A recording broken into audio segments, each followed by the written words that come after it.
안녕하세요. 이평가사입니다. 상속세 감정평가 관련 상담을 하다 보면 이런 질문을 많이 하십니다.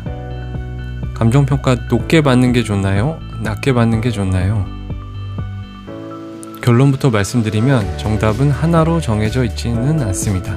상속 공제 금액이 얼마인지, 그리고 그 부동산은 언제 팔 계획인지에 따라 답이 정반대로 갈립니다. 오늘 영상 보시면 감정평가사를 찾아가기 전에 무엇을 준비해야 하는지 정리가 되실 겁니다. 또 세무사님 상담 받기 전에도 많은 도움이 되실 겁니다. 바쁘신 분을 위해 핵심부터 3줄로 정리하겠습니다. 첫째, 감정평가를 받기 전에 상속 공제 금액과 부동산 매도 계획을 먼저 파악하십시오.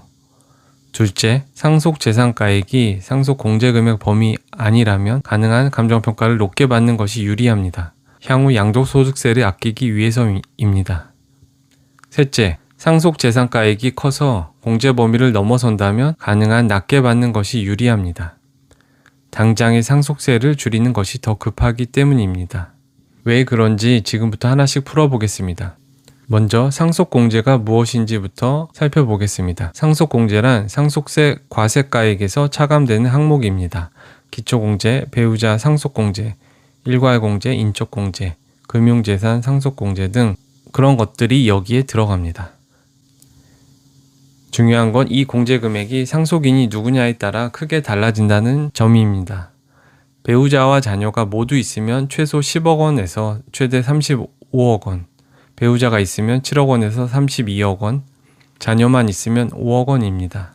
배우자와 자녀가 있을 때 10억 원이 나오는 이유는 일괄공제 5억 원에서 배우자 상속공제 최소 5억 원이 더해지기 때문입니다. 그래서 이런 상황들이 벌어집니다. 똑같이 10억 원짜리 부동산을 상속받아도 어떤 분은 상속세가 한 푼도 안 나오고 어떤 분은 수천만 원이 나옵니다. 상속인 구성이 다르기 때문입니다. 그리고 상속세가 나오느냐 안 나오느냐에 따라 감정평가 전략도 정반대로 나눠집니다. 상속세가 안 나온 쪽은 높게, 나오는 쪽은 낮게.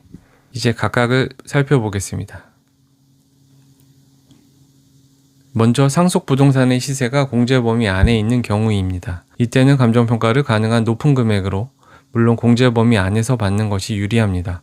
이유는 이렇습니다. 지금 내야 할 상속세는 없거나 아주 적습니다. 반면 상속받은 부동산의 취득가액이 바로 그 감정평가 금액이 됩니다.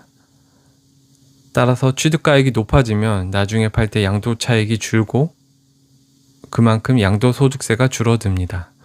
예를 들어 시가 10억 원 이하 부동산을 상속받고 조만간 매도할 계획이 있으시다면 이 전략이 맞습니다.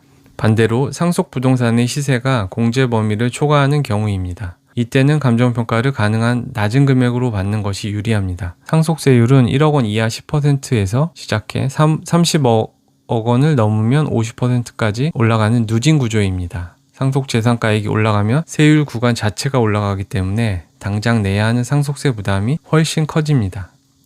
시가 20억 원 이상의 고가 아파트나 고가주택, 꼬마 빌딩 등을 상속받았고 당분간 팔 계획이 없으시다면 이 경우에 해당됩니다. 물론 감정평가가 높게, 낮게 원하는 대로 나오는 것은 아닙니다. 위에서 설명드린 금액들은 모두 객관적인 가격 자료 및 현장 조사를 거친 적정 시가 범위 안에서의 금액을 이야기합니다. 지나치게 낮은 감정평가 금액이라면 세무서나 국세청 등에서 재감정평가를 진행할 수 있으며 재감정가액의 80%에 미달하면 시가 인정을 못 받는 것은 물론 해당 평가법인까지도 시가 불인정 감정기관으로 지정될 수 있습니다. 가격 자료들의 뒷받침 없이 무리하게 진행한 감정평가는 향후 더 큰 문제를 발생시킬 수 있습니다. 무조건 낮게 감정평가를 해주겠다고 하는 업체가 있다면 조심하셔야 합니다. 정리하겠습니다. 상속세 및 향후 양도세 절세를 위한 감정평가 전략에는 2가지가 중요합니다. 상담을 오시기 전에 아래 2가지를 정리해 오시는 걸 추천드립니다. 상속인이 누구인지, 그리고 그 부동산을 언제 팔 계획인지, 이 2가지만 있으면 감정평가 상담의 절반은 끝난 셈입니다. 오늘 준비한 영상은 여기까지입니다. 도움이 되셨다면 구독과 좋아요 부탁드립니다. 끝까지 시청해 주셔서 감사합니다.